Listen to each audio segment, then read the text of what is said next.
Matapos ang ilang araw ng matinding pagdadalamhati, iuuwi na sa Pilipinas ang labi ni Emmanuel Eman Atienza, ang anak ng kilalang TV host na si Kuya Kim Atienza. Ayon sa pahayag ng pamilya, Eman will be home. Isang simpleng ngunit napakadaming mensahe na nagpaantig sa puso ng libu-libong Pilipino. Si Eman ay natagpaang wala ng buhay sa kanyang tinutuluyang apartment sa Los Angeles, California noong October 22, 2025. Base sa ulat ng Los Angeles County Medical Examiner, ang sanhi ng kanyang pagpanaw ay lubos na ikinagulat ng publiko ang balita, lalo na't kilala si Eman bilang masayahin, magalang at inspirasyon ng maraming kabataan sa social media. Si Eman Atienza ay anak ni Kuya Kim at ni Felicia Hong Atienza, isang negosyante at philanthropist.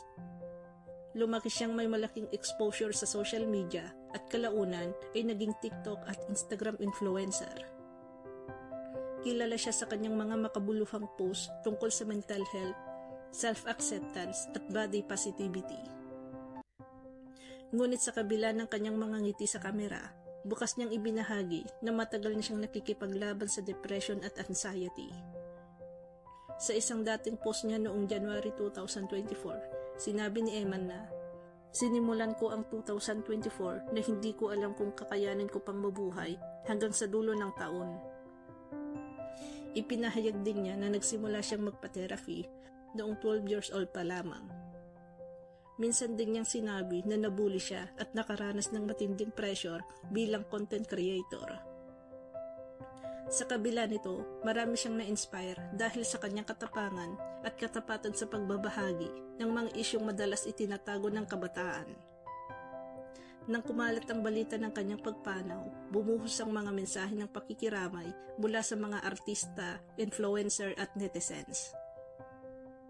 Sa social media, nagtrending ang hashtag Justice for Eman at Fly High Eman bilang pagpapakita ng pakikiramay at bilang panawagan sa mas malalim na pagtutok sa mental health awareness sa bansa. Ayon sa mga ulat, inaasahang darating ang labi ni Eman sa Pilipinas ngayong linggo kung saan gaganapin ang wake sa Manila. Wala pang tiyak na detalye kung saan eksaktong lugar, ngunit tiniyak ni Kuya Kim na magbibigay siya ng update sa publiko. Sa kanyang post, sinabi ni Kuya Kim, "Maraming salamat sa lahat ng nagpadala ng pagmamahal at dasal. Eman is finally coming home." Makikita sa kanyang mga larawan ang labis na kalungkutan, ngunit naroon din ang pasasalamat sa mga taong patuloy na nagbibigay ng lakas sa kanilang pamilya. Ang pagpanaw ni Eman ay nagbukas ng mas malalim na diskusyon tungkol sa kalusugang pangkaisipan. Maraming kabataan ang nagkomento na nakikita nila ang sarili nila kay Eman, masayahin sa labas ngunit tahimik na lumalaban sa loob. Marami ring netizens ang nanawagan sa mga magulang at guro na mas maging maunawain sa mga kabataang nakararanas ng emotional struggles. Ilan sa mga komento ay nagsabing, "Hindi mo alam kung anong bigat ang dala ng ngiti ng isang tao. Mental health is real and we must talk about it more." Ang kwento ni Eman ay nagsilbing paalala na kahit sa mundo ng kasikatan, hindi ligtas ang sinuman sa mga tahimik na laban ng isip at damdamin. Ang pag-uwi ni Eman Atienza sa Pilipinas ay isang emosyonal na sandali, hindi lamang para sa kanyang pamilya, kundi para sa buong sambayanan. Ang kanyang kwento ay nag-iwan ng malalim na marka, isang paalala sa lahat na ang kabataan ay hindi lamang dapat pakinggan, kundi marapat ding unawain.